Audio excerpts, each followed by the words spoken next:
Alright. Excuse me. Alright, on the floor is yours when you're ready. Alright.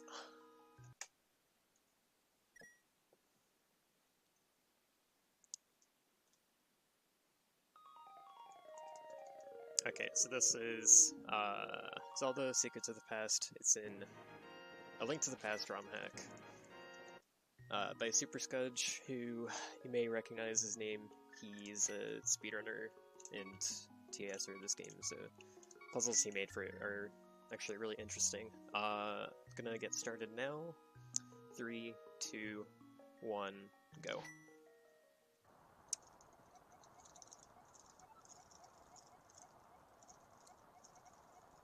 So this is fairly short in terms of content.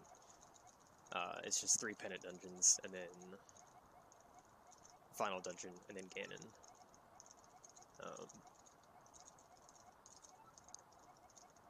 But the dungeons kind of have a lot more to them in and of themselves.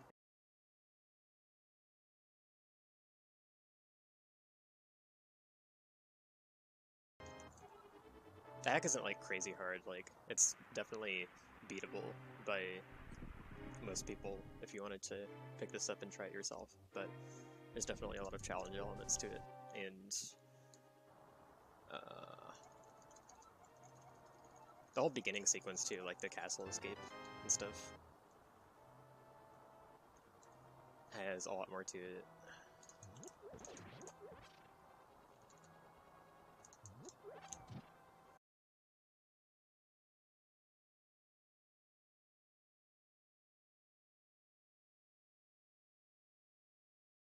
Lesser known or lesser used game mechanics, such as being able to hook shot through spikes.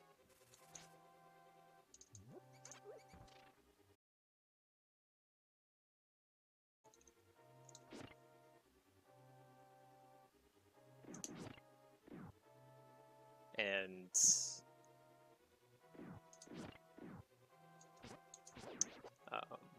what's the other one I was thinking of? Ah yes, using the boots to bonk your way across gaps. That's required in a lot of places.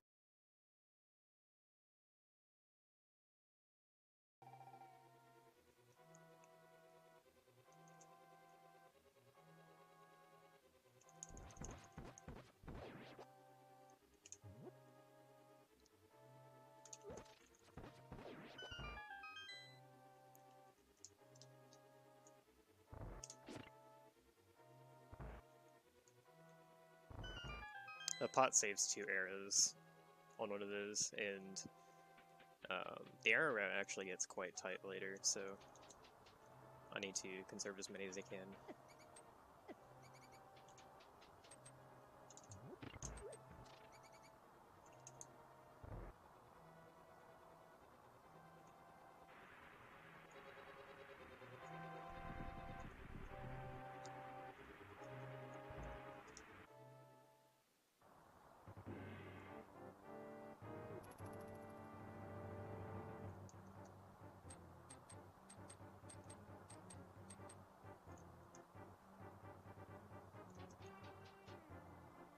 So there's actually a key in that chest over there, but I have to loop around this room after shooting this switch anyways. So I'm gonna get it on the second pass. I get it on the second pass. It's usually a bit better to do so because going here, I've likely distracted the guards to get them more out of the way.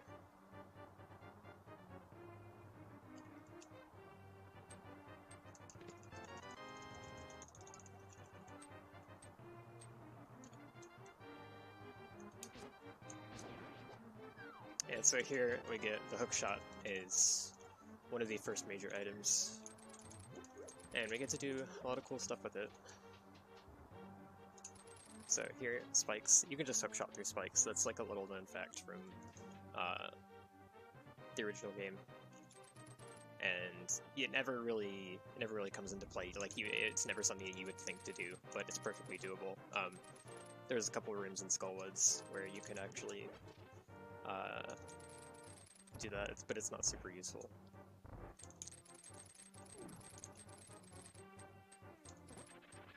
But in this, a lot of the puzzles are designed around hookshotting stuff. So what I did in the room before was basically move around to push a block into a position where I was gonna. Oops, forgot this switch. Push a block into a position where I could hookshot it to get across the pit all the way on the other side of the room.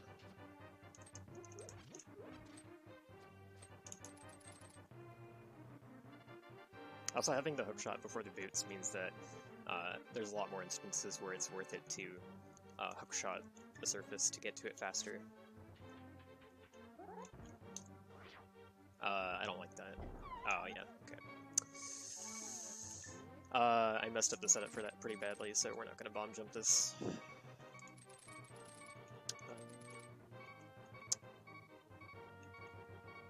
I have to be careful here, actually. I could die if I do this wrong.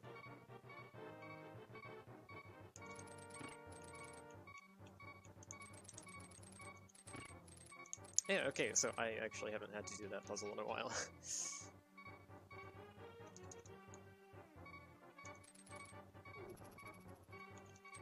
Ooh, this is bad. Alright.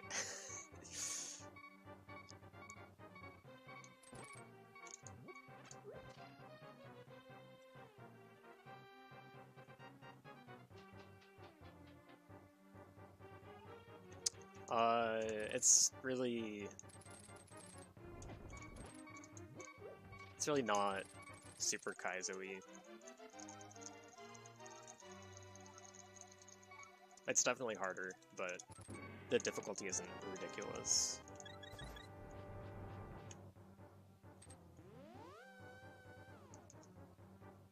Although, in the speedrun, I'll be skipping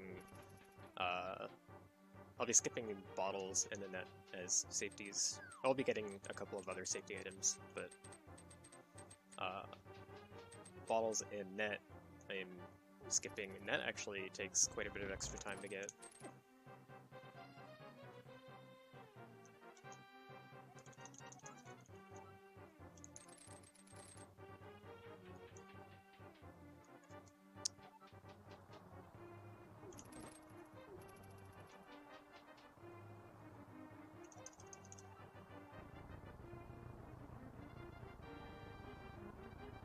So there's actually, if I were to go to the right here, there would actually be a puzzle for that room to get another key. A lot of the dungeons in this have like one extra key that leads to an area that isn't really super useful.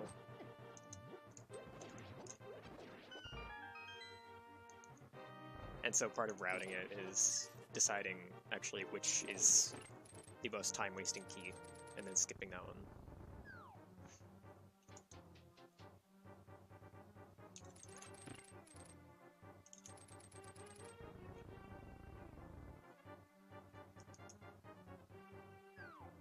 Oh yeah, it's way shorter. It's only got 3 full dungeons. It does have some sort of like mini dungeons as well in between, actually. But it's just 3 pendant dungeons, and then Ganon's prison, I guess.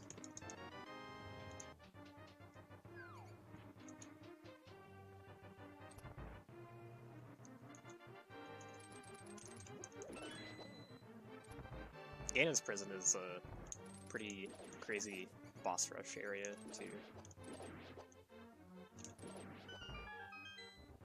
So the other quirk, actually, is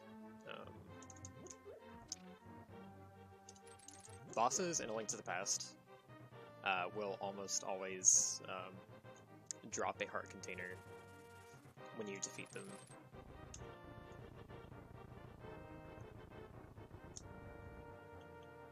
The only times that they don't is in Ganon's Tower. In Ganon's Tower, there's a special flag where the game's hard-coded for a boss to not drop a heart container.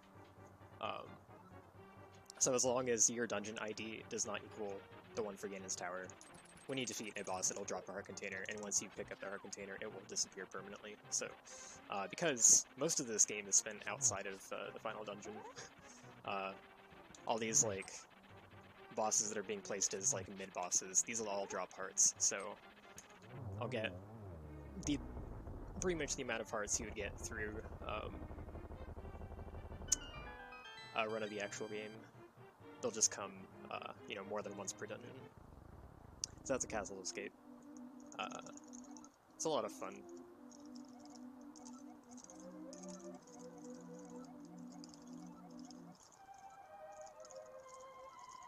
So what you can actually do in vanilla is you can glitch out of bounds into Ganon's tower from elsewhere. So that if your dungeon ID isn't in Ganon's tower, but you kill the Light World rematches of the bosses that are in Ganon's tower, if the game doesn't think you're in Ganon's tower, it will drop heart containers for those bosses.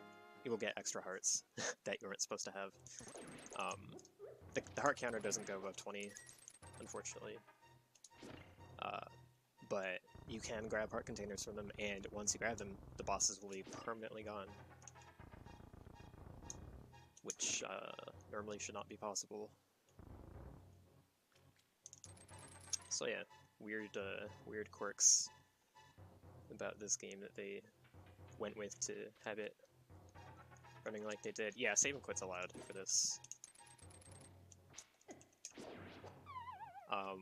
It's generally just by default allowed for most ROM hacks, mostly because some of the routes would be pretty awful otherwise.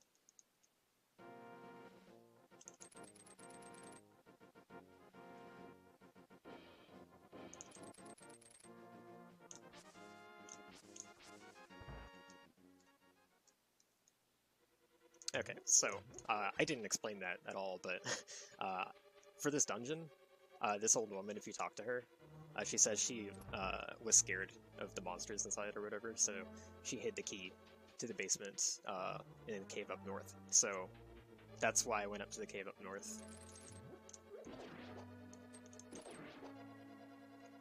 To get the key.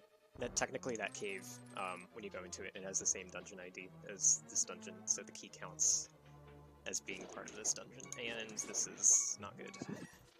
Okay, actually this is fine.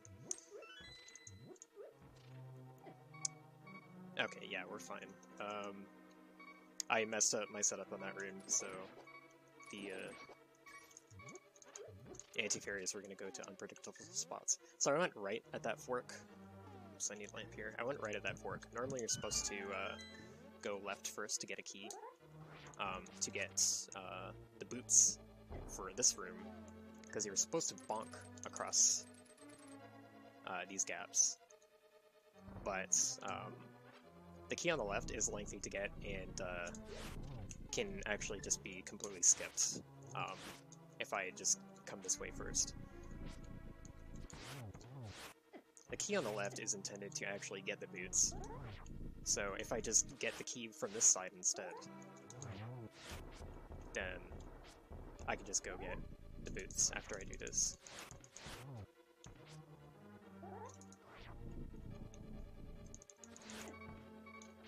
Ooh, this is scary. I gotta be careful. Also, yeah, so pots actually will damage land mollusts if you throw them. They do the same as an arrow. Well, to land mollusts, they do the same as an arrow. In general, they do the same as a tempered sword hit slash. I need to be really careful. Once there's only one land mollusk left, it starts spraying in all 8 directions instead of just the diagonals.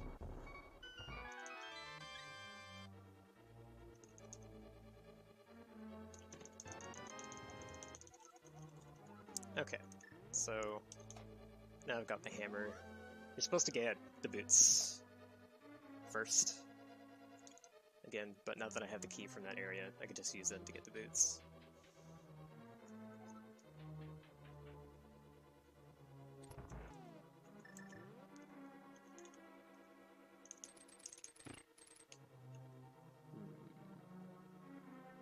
So I need to push this block out of the way so that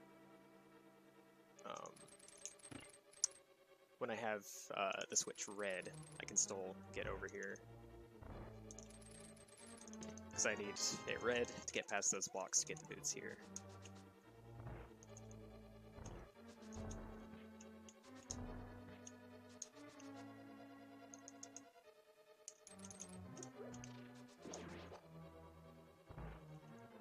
And need a hammer for this, so you might have noticed a big key door in the room where I got the hammer chest. Big key is here.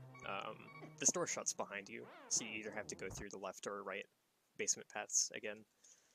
And there's really no need to waste time on that, so I set up a death warp there.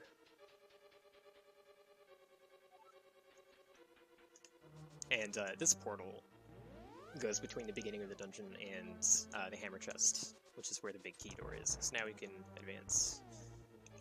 This next room is really cool. Kind of convoluted. So I get a hookshot over to pull a statue over to reveal, or to make that other statue accessible. So the statues that you can push, you cannot hookshot them. They're actually technically enemy sprites, but the stationary ones do function as hookshot targets. So I need to come all the way here to hit that switch to spawn that chest, and I have to open that chest. It's got 20 rupees. I don't need the 20 rupees, but what I need to do is open the chest so that the chest stays there when I leave the room.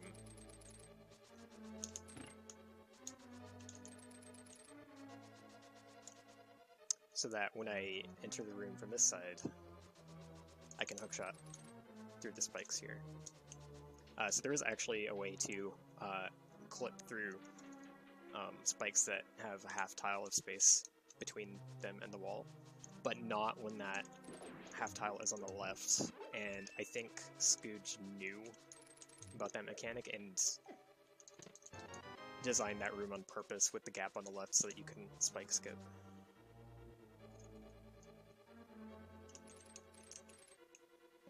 Alright, so this room is auto-scroller. It's kind of dumb.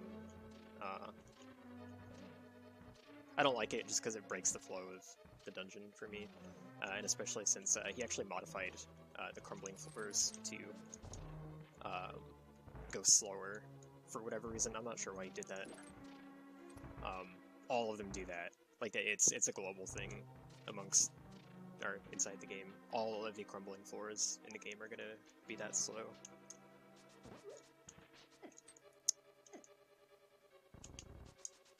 So I want to go down that hole. That hole actually leads to where the boss is, but I can only push that block forward, so I have to find a way to get to the door in the north. Oh god, that is... did not want to get stuck inside that block.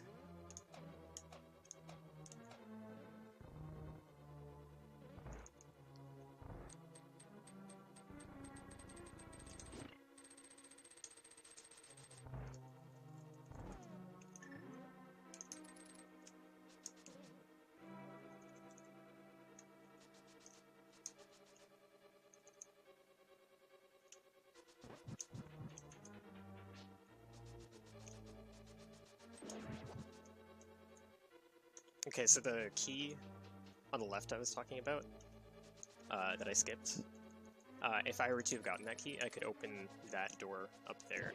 That has the big chest. The big chest of this dungeon has the net. That's why it takes a long time to get it. So I'm not going to be getting that.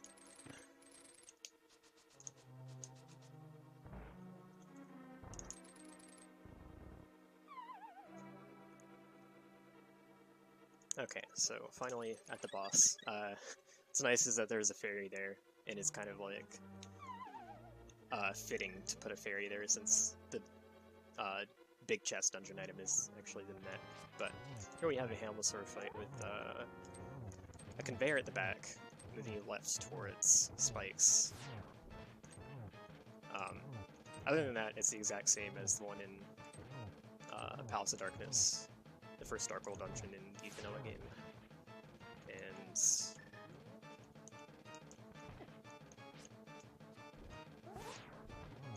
only having Fighter Sword here is pretty scary. Only 6 hearts as well, because he does 2 hearts of damage. It is fastest to hit him with 4 hammer hits, but it's a good idea to play this one safe and use arrows. This is probably actually one of the worst places to die in the whole run. Costs like 3 minutes if you die to Helmasaur.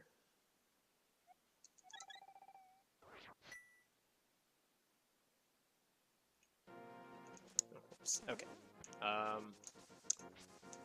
Forgot route for a second. Okay, so now what we're going to do is we're going to get a very, very well hidden secret item. So that is where the Bombos medallion is. The 3 medallions in this hack are hidden very obtusely. They're all optional. So if you're like freaking out, like, oh, that's unfair for the player to find, it is. It's not required to be found. Gonna get this fire shield. It'll come in handy a lot for safety. And I'm gonna go into this cave for no reason, seemingly, and just dash out of it.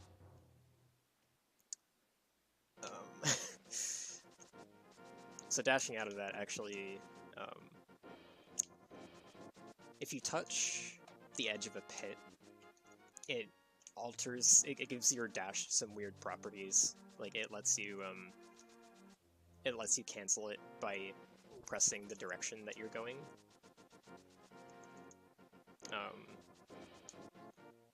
Even though that normally isn't supposed to happen, like it just makes the dash weird. But one of the side effects of it is that if you jump southwards off a ledge, okay, that's weird. What's supposed to happen is if you jump southwards off a ledge, you're supposed to be able to walk on the water. And I'm not sure why that didn't work. Maybe I wasn't on the pit properly.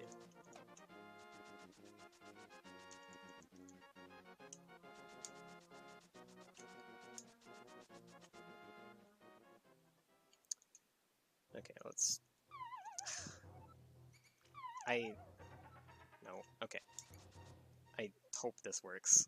I don't know why the last one didn't work. That was strange.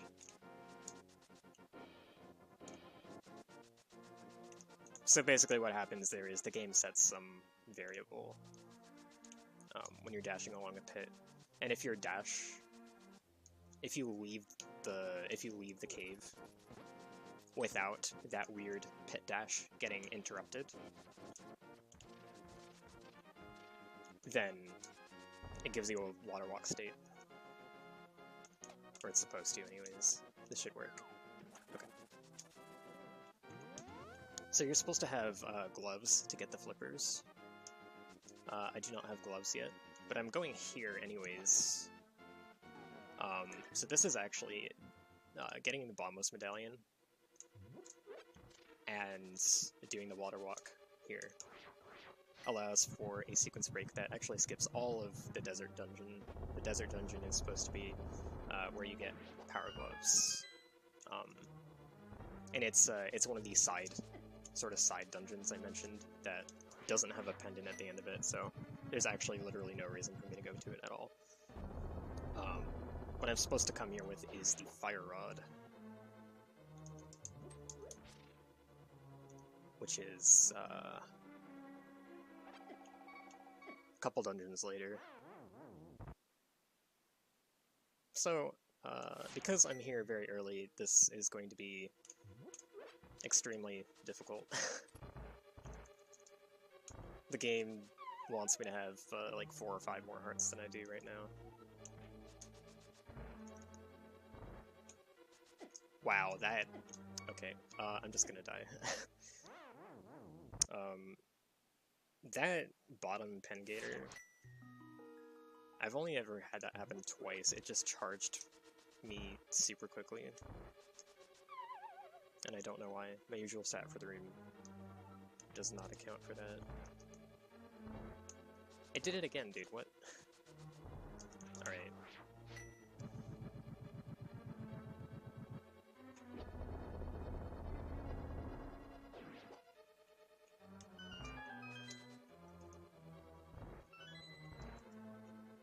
Okay, I'm gonna wait a tiny bit for that anti-fairy to pass me so it doesn't hit me. The design of this dungeon is actually pretty kind. The way each floor works is that you get a key, and then you drop down a hole to the next room, and then you get a key from there. Then you drop down a hole to the next room. So if I die at any point in the dungeon, that means it is relatively quick to get back to where I was.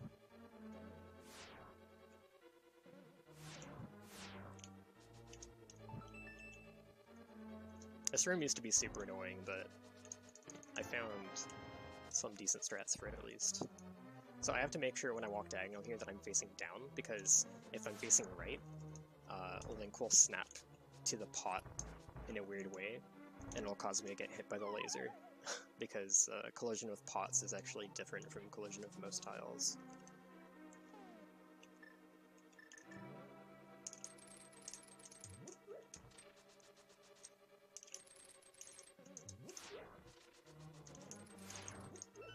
Can I beat the fire bar? Okay, I beat the fire bar. Cool.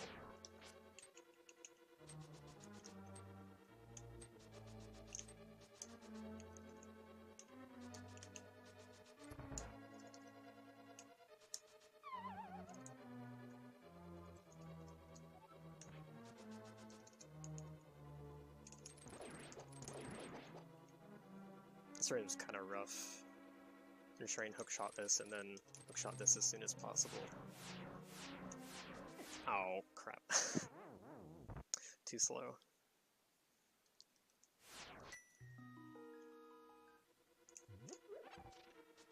But yeah, it really won't be long to get back there.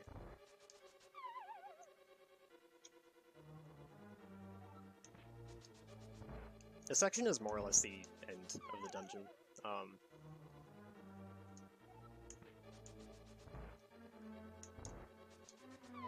Are there any donations to read, or anything? Now would be a good time. Sure. I've got $20 from Karina. Donation in honor of Taryn Kearsley. And $36 from MChan338. Hey all, MChan here. As promised, here's my contribution to 10 horse heads and 3 blue balls from Link's Awakening. Since Red Tunic won, and I had a good time suffering in my run. Everyone will suffer with me, so save the animals! Thanks for donating to save the animals, really appreciate that. And $5 from Vera717. Thanks to everyone involved in this beautiful project. These organizations make life and death differences in the lives of so many wonderful people in our community. Keep on keeping on.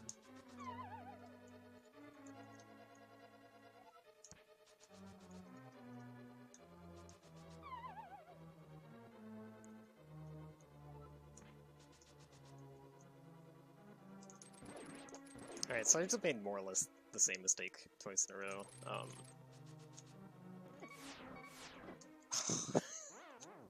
This room is dumb.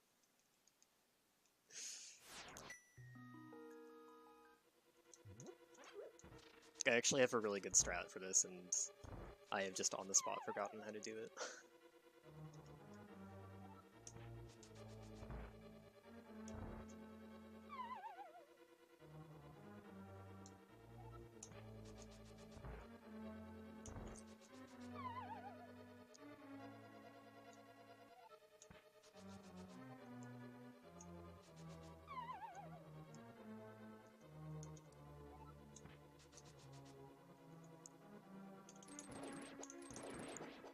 Okay.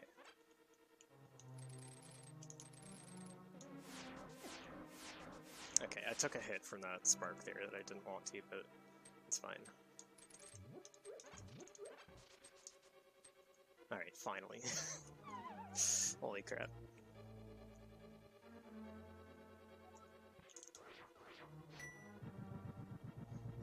Alright, so if you know this boss from Link to the Past, Cold Stare, it works pretty much the same, and Yeah, this is, these are not... Green mail, very few hearts, and fighter sword are not very ideal conditions for fighting Cold Stare.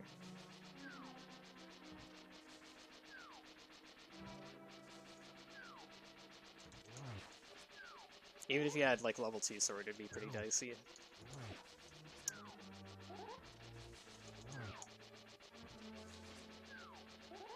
So what I would ideally like to do is focus on a single puff. There we go. So that I have fewer to dodge at the same time, but in practice that can sometimes be difficult.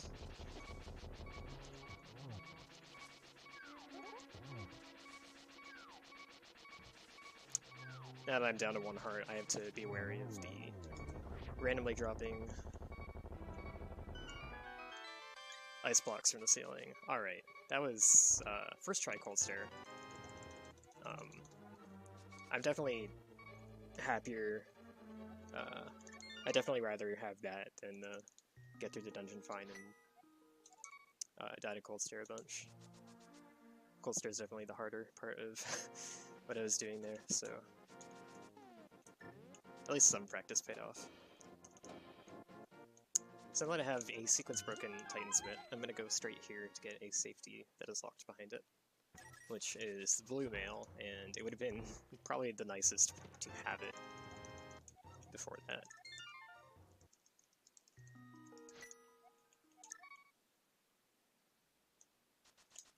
Okay, but now that I have my mitts,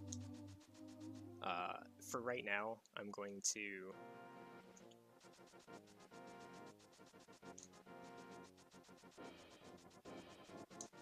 use them for what the Power Glove was intended for. The mitts, if you're not familiar, they're just the level 2 lift upgrade, and they can lift dark rocks in addition to light rocks. The Power Glove, which I have skipped by sequence breaking, only lifts light rocks.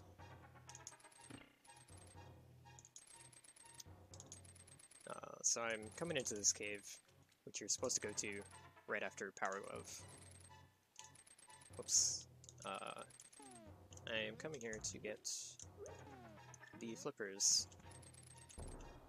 And you might be thinking, well, why do we have to get flippers if you can just do the water walk glitch? Well, I have to get them because the next dungeon I'm doing, which is the second pendant dungeon,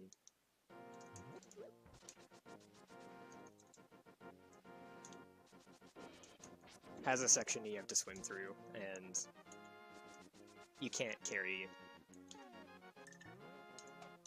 the water walk state through to there.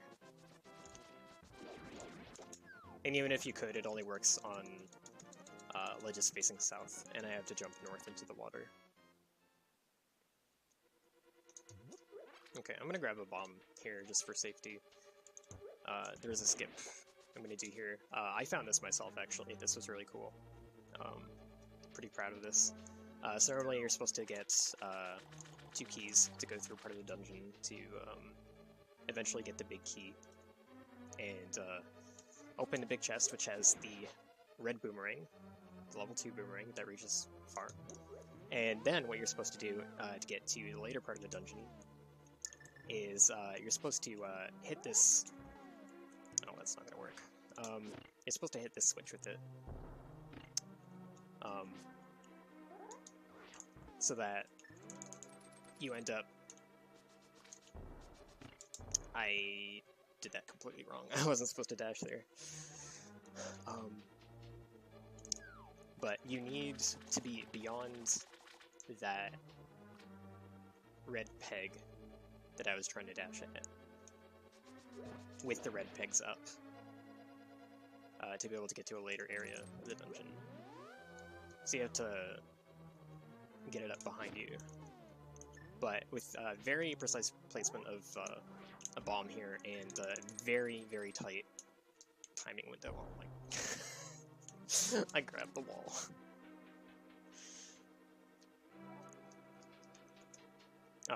This is actually really difficult. Probably saves, I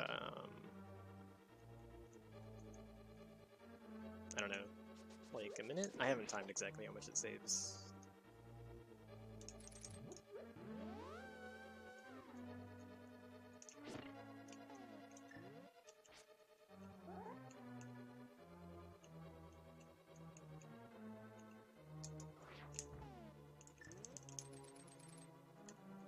I grabbed the wall again, dude.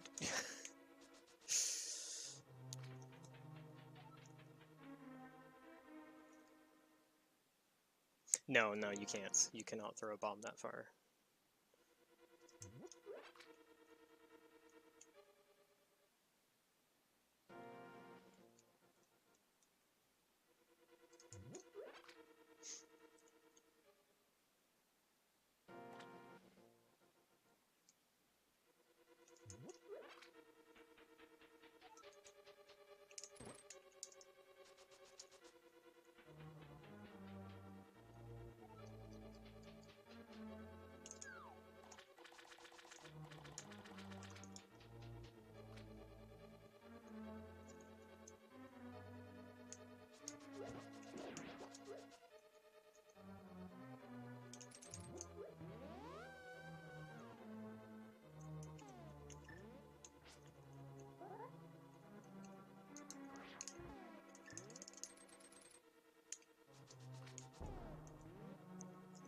Oh, come on.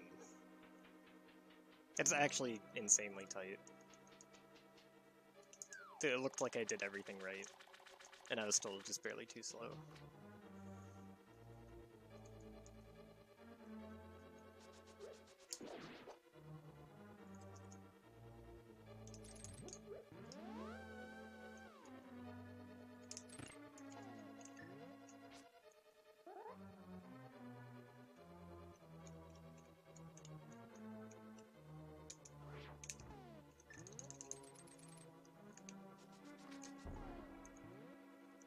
Okay, there we go.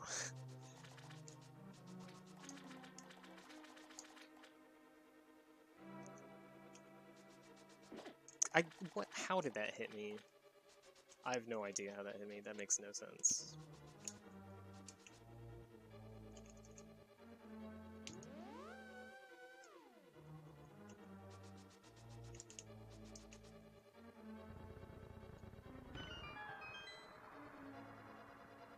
So the blue blocks I passed through, those have to be down to get to this water switch to fill the water there, and that's really the important thing. And now if I go up here, I actually rejoin where the path originally intended for me to go. This is kind of where I'd end up if I used the 2 keys that I was supposed to get like normal.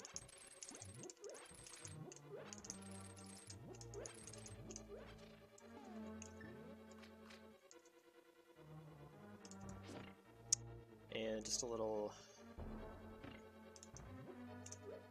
switch maze here.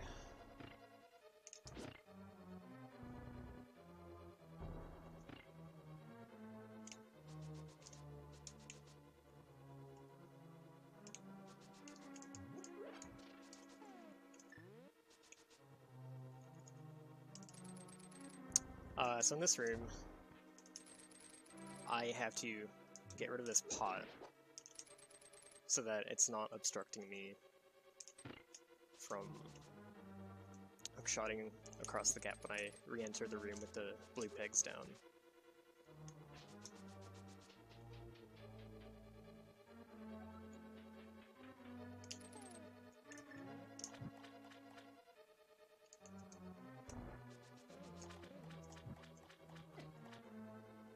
Now I just light these 4 torches. Really hope I'm not too slow with this. Okay.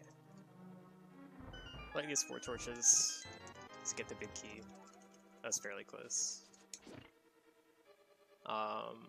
And then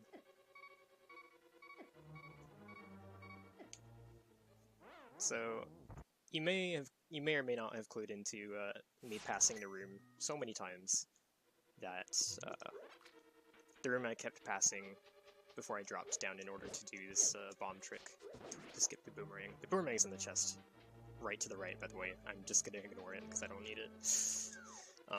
But this room I passed over and over and over again is the room that gets filled with water. And so now that I filled it, and now that I have the big key, I can advance through here.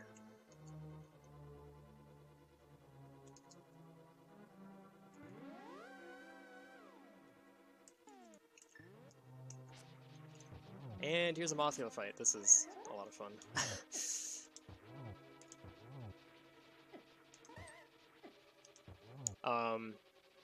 It's mostly like the vanilla game, but oh wow, I can't believe that worked. That was actually such a fast fight. It was not a clean fight, but it was very fast. And fire rod and a big chest, which is really what I needed the big key for, so I could get it.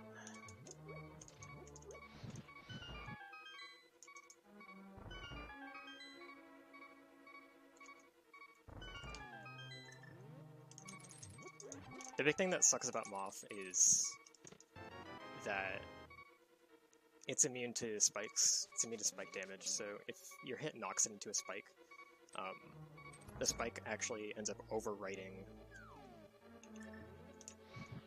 the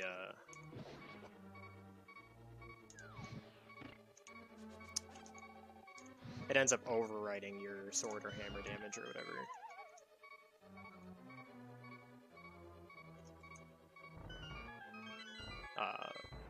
So it ends up doing nothing. Nice.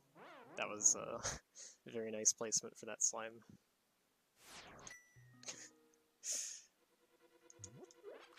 I don't think I need that bomb, but I'm gonna grab one just in case.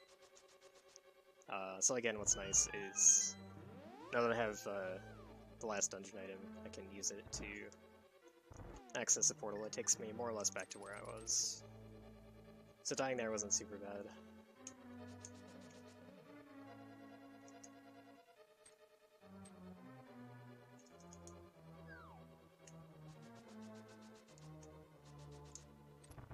Oh dang, is Discord not working anymore?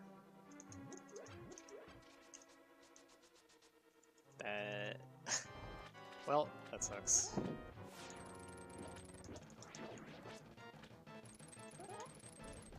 Okay, so this is the Argus fight, and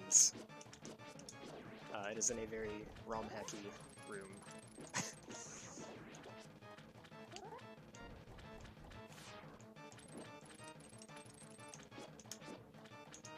There's a couple of different strategies you can use, because these puffs take so many hits from the fire sword. A lot of people in this situation, like especially in randomizer, would use the hammer. It's a lot easier to kill these things with the hammer. But the way that Argus is like trapped on the side there, if I use the hammer, I have to menu to it, which means that game time isn't passing, and I need him to fan his puffs for me to even be able to hit them at all. So if I'm menuing to the hammer, then I have to spend extra time waiting for no reason.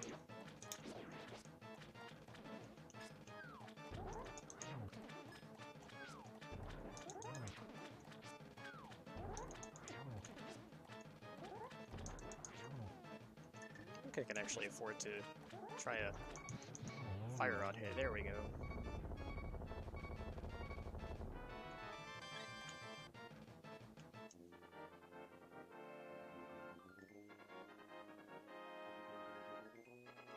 This is definitely not Kaizo. Oh yeah, I'm booted from Discord as well. I just noticed. But yeah, this really does not qualify as Kaizo. There is much, much worse.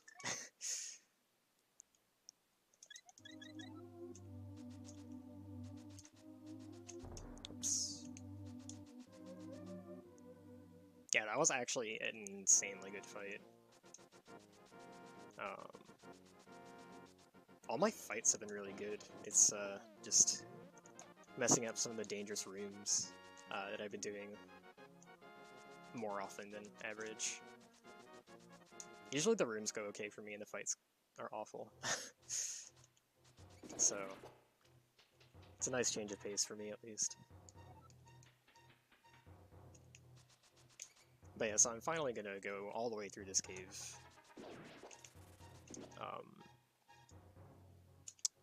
This will be the third pendant dungeon I'm going straight there, nothing to do in between anymore.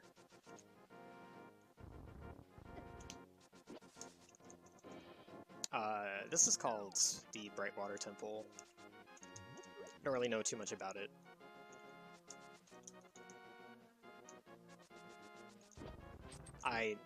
Wow, really? Did that Dead Rock really just... Okay, so Dead Rocks in A Link to the Past. If you hit them, they turn to stone for a good few seconds. And they're really, really annoying. Especially if you hit one in your path. Ooh, okay. Alright, so I could have come here as soon as I had Titan's Mitt. Titan's Mitt was the thing blocking it because of that black rock. But I also needed the fire rod.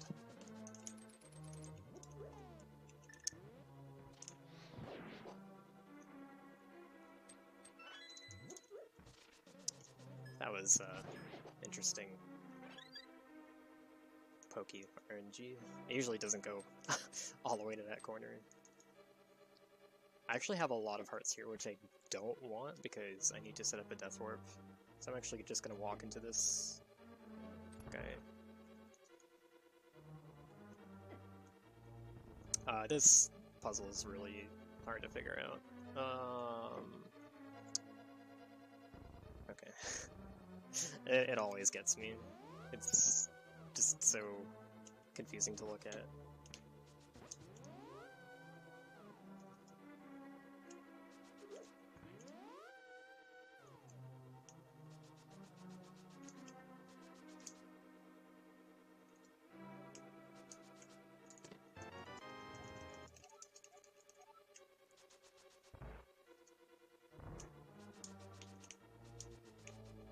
And the reason we need Fire Rod here is because, yay! Samaria block puzzles on rails. Requiring lighting torches. Which, like, the puzzles really... They're interesting, they're not too crazy, they're not too dangerous, even.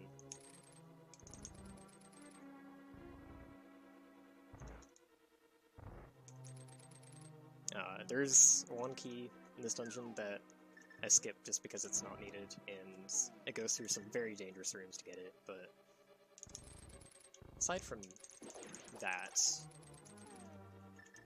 really isn't, really isn't too bad. I need to put a block here, I keep forgetting that.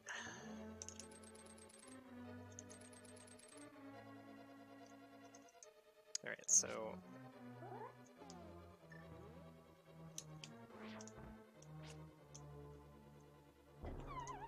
Okay.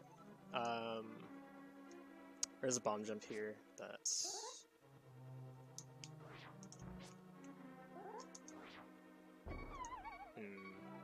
Oh, I know what I'm doing wrong. Okay, well, I don't have enough health to attempt it anymore. I just realized what I was doing wrong. But I'll just have to do this room the normal way.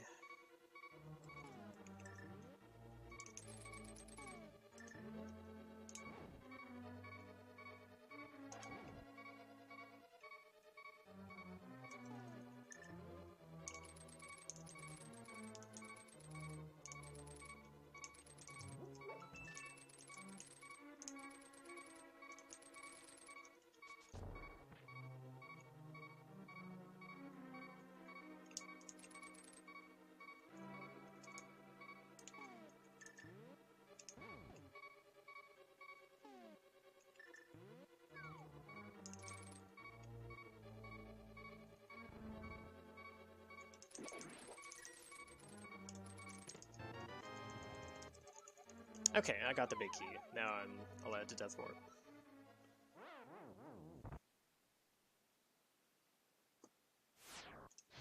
Okay, I should be in Discord again.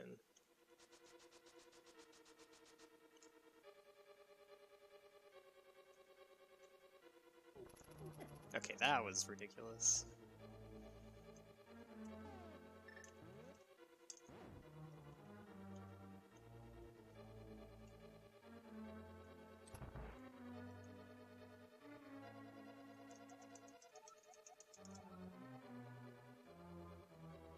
It's a very suspiciously placed woman here.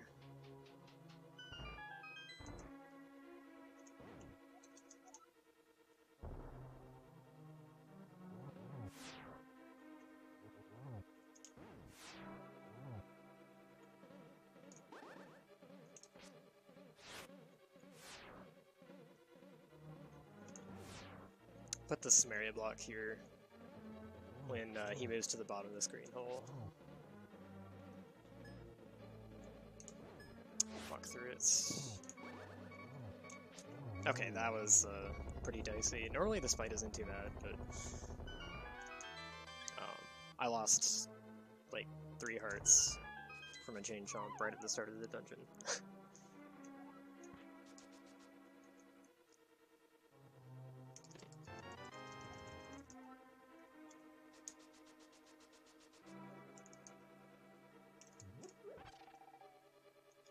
So this cape comes in super handy.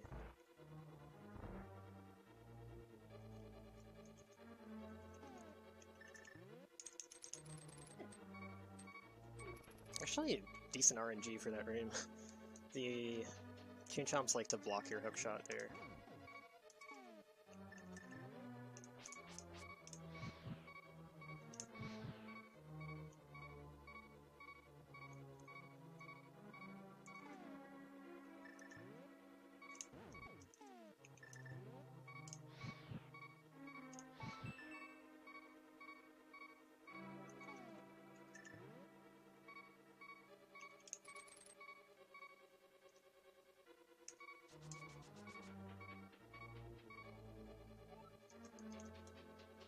I really like this room. It's pretty silly.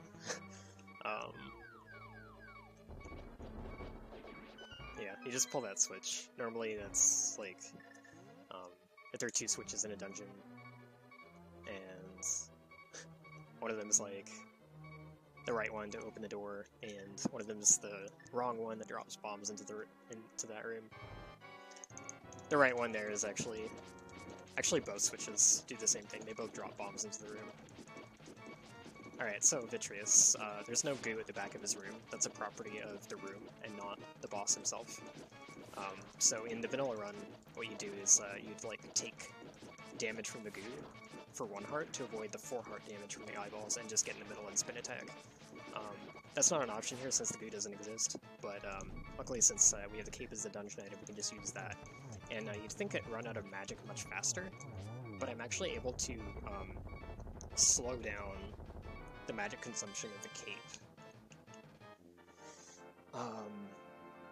If you're performing certain actions, the game actually stops the magic from the cape draining while you're performing that action. And people do that a lot in randomizer, where actually, like, if you grab a wall with the cape, your magic won't go down at all.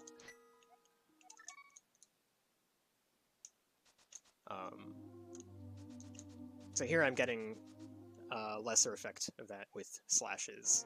As long as I'm slashing, my magic isn't going down. Obviously you're not slashing all of the time, so that's why it still goes down a little bit.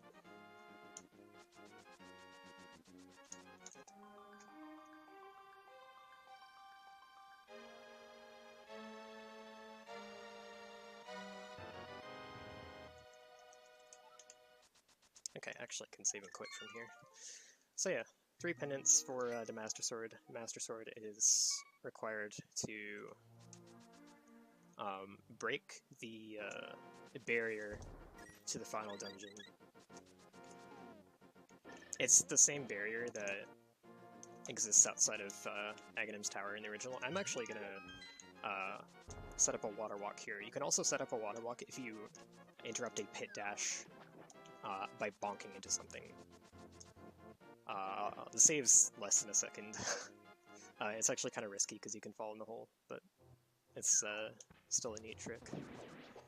And I always get baited by those stairs. Those stairs are not necessary for anything. So you might notice my sword is red, and normally Master Sword in A Link to the Past is blue, and it's the level 2 sword, not the level 3. The Master Sword is the level 3 sword in this game. So there's actually a smithy in the town, and you can get your sword, your fighter sword tempered for 500 rupees, and you get the blue level 2 sword from that. Because there are no other swords in the game, really. What am I doing? Okay, so this is the final dungeon. It's basically a boss rush. There are 4 different paths, 4 different trials, I guess, I need to go through here. And each of them has, each of them contains a key. I need all 4 keys to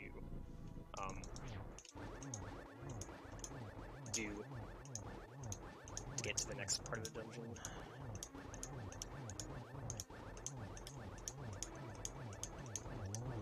So I'm just gonna, because these Armos are on conveyors and they're really tricky to fight, and they take 4 arrows instead of 3, I'm gonna actually take advantage of my sword beams to soften them up a bit.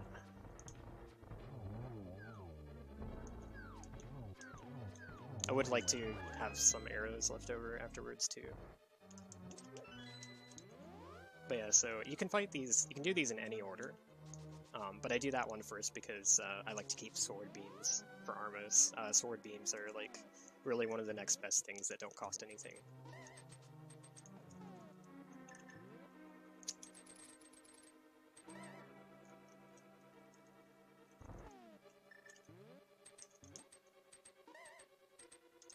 This room is just dumb, so I just cape through it. Actually, I should have kept the cape on. Now that I actually have a decently strong sword, I can just spin these instead of,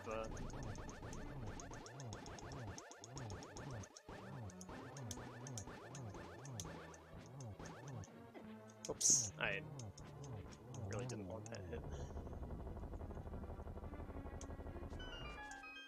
That's fine, though. But yeah, so you can do these in any order, but I like doing Armos first because of sword beams, and also,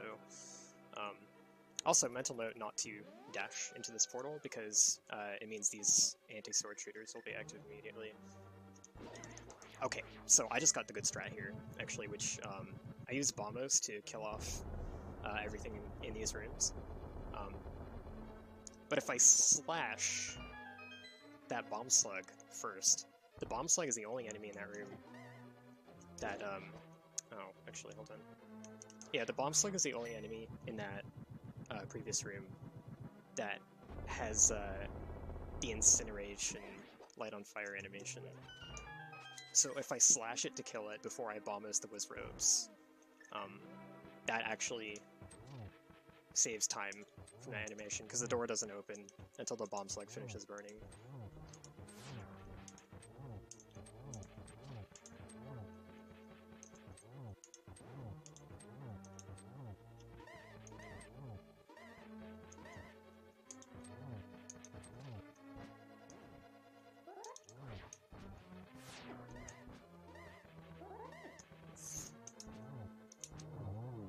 More conveyors.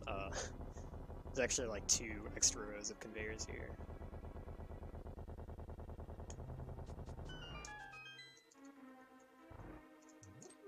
But yeah, also a good reason to go left to right in this dungeon is, see that center portal in the room? The center left portal there takes me to...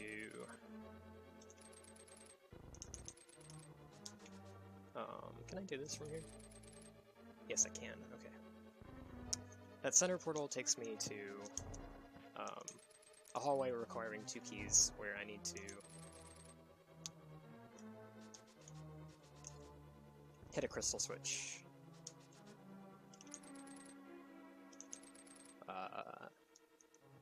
which will let me... Oops.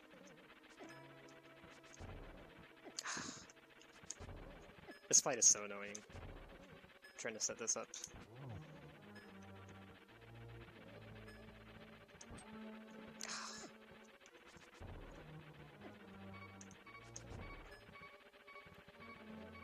This is the #1 reason I grabbed the fire shield.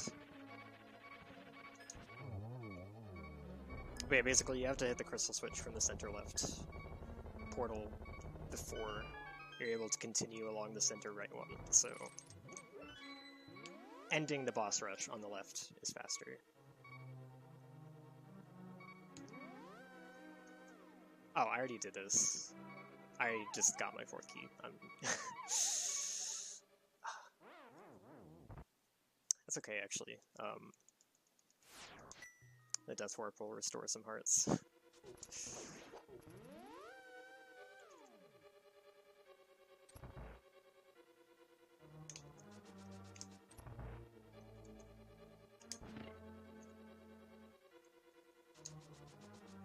Wait, I already did this.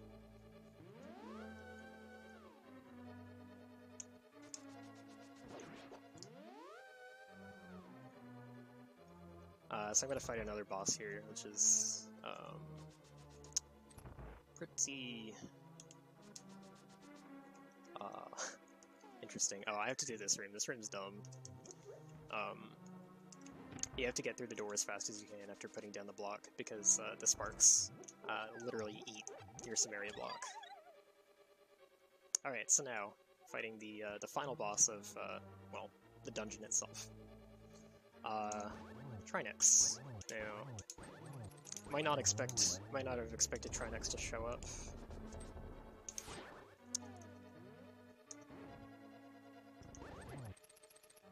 Because we don't have the Ice Rod. Ice Rod's not in the game. But when you drop down, it's like, oh, well, okay, that makes sense. Trinex only has the Ice Head. But they fan out, and it's like, oh, well, it still has 2 heads.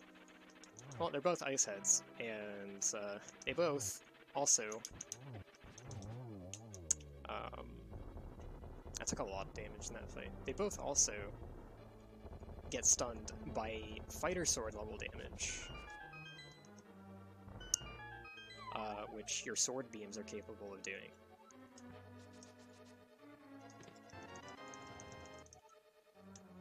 Oops.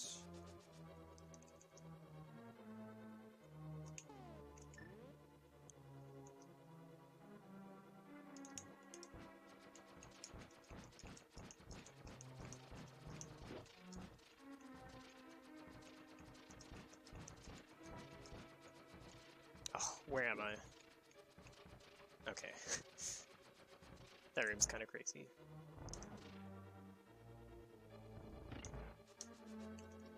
But yeah, so you can stun Trinex with Samaria blocks, because Cane of Samaria also does level 1 sword damage. These last few rooms are this cute little block puzzle that spells Scooge, the author's name.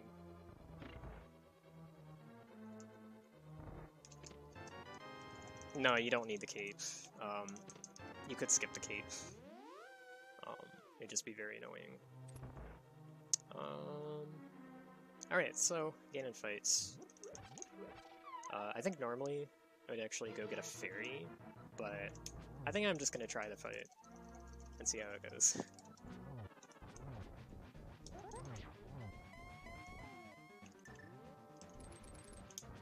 It's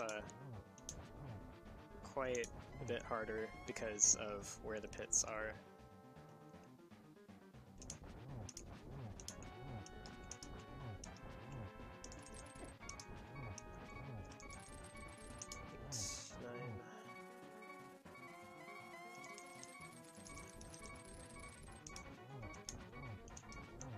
Okay.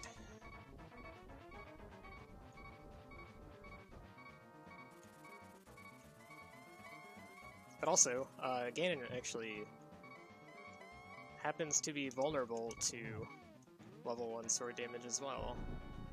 That bat is probably gonna hit me. I can't believe that bat didn't hit me.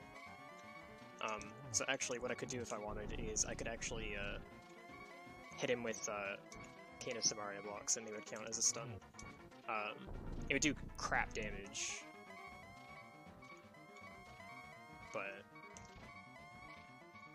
it would count as a hit.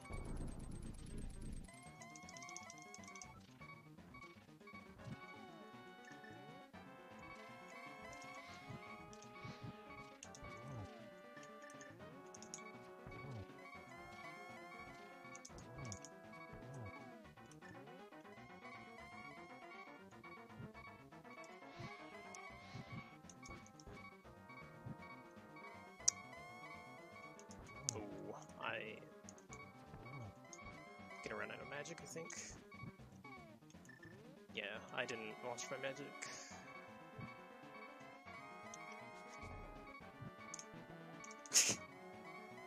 Alright, well. Good try.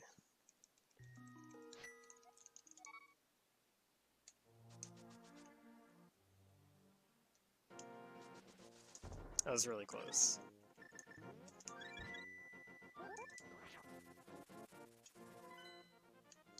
But yes, that's gonna be time, actually, after I walk through the door after defeating Ganon, assuming that happens.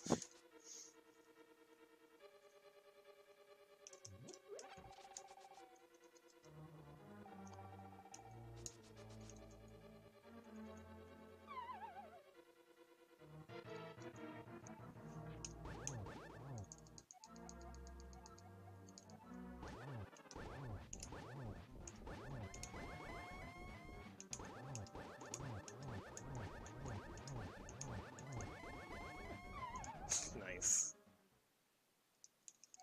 Alright. Guess we're getting a bonus item.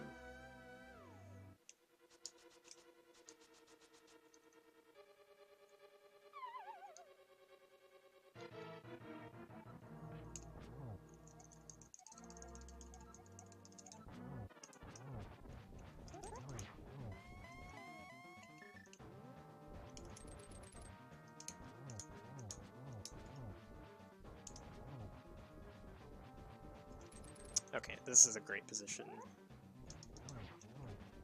I can get 3 double spins and end the phase really quickly. There we go. Did that fire bat flew right at me? I had no chance.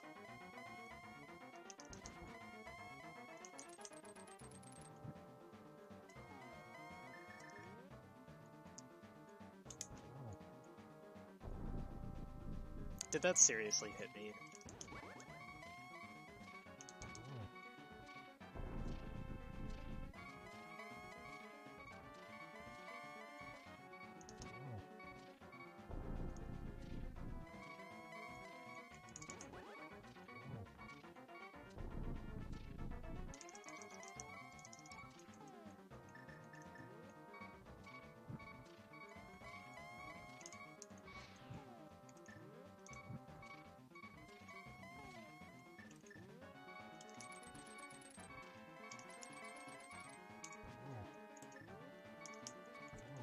That was rough.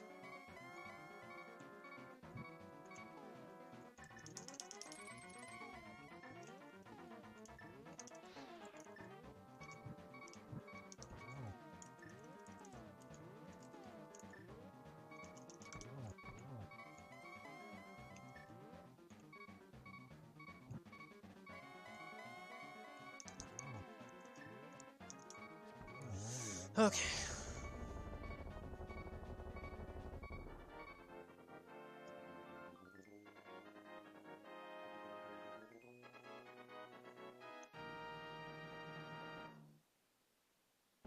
Alright, and it's time.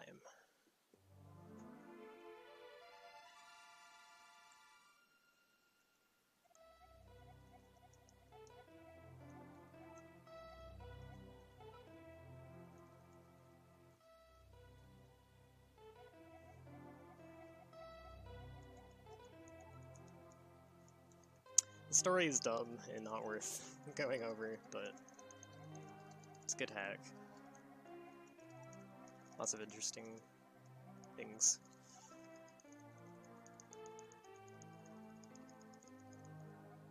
Like, in general, it's really good that it is designed by a speedrunner that was involved in finding a lot of tricks, so...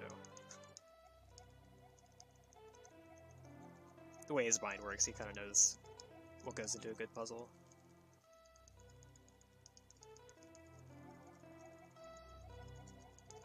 But yeah, thanks guys for having me. Hope you enjoyed. Thank you very much, Alm. That was a great run. Stay tuned as we go from Lonk to Bonk with Bonk's Adventure with TurboGrafx 16.